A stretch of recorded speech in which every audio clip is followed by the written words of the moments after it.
سلام به دوستای گل خودم، خوش اومدین. امروز میخوام یکی از این بازیای خفنو بریم. خب به نظرتون کدومو برم؟ 10 20 40 کنیم. 10 20 40 50 60 70 80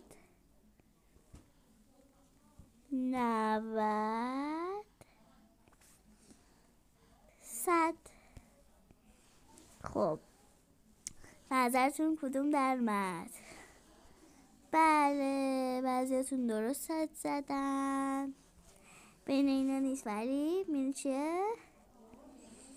اسمش ایندیان باکسه. خب بریم تو بازیش.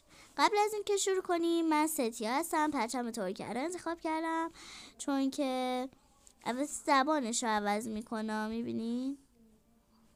حتی ایرانی هم میشه. خب دوستای گلم، برای اینکه بعضیاتون خوب بفهمین من اینجوری فارسیش میکنم، شروع میکنیم. خب بچه ها، این بازی اسمش ایندیان باکسه. من ستیا هستم و میخوایم بازی رو شروع کنیم. بریم تو کارش بریم.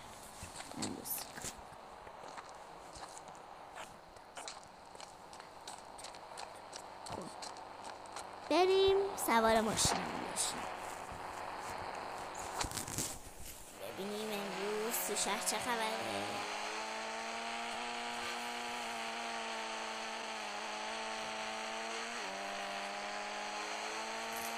برو بریم.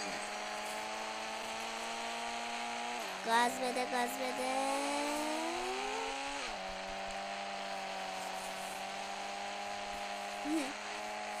بریم ایرپلین.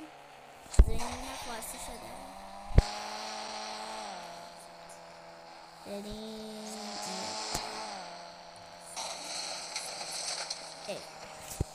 همون. بریم گو گو گو گو. ایست. سرم گیج رفت داداش. بریم نه گودا بودو تا دیر نشده.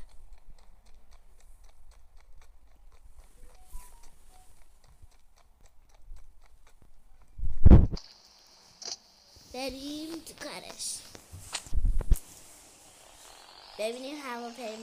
ببینیم هواپیمامون چی کار میکنه. 3 2 1 هوا. ببینیم کجاست. یه جایی فرود بیان مثلا اونجا خوبه. بریم تو کارش. 3 2 پوف. پیاده شم سری. شانس آوردم.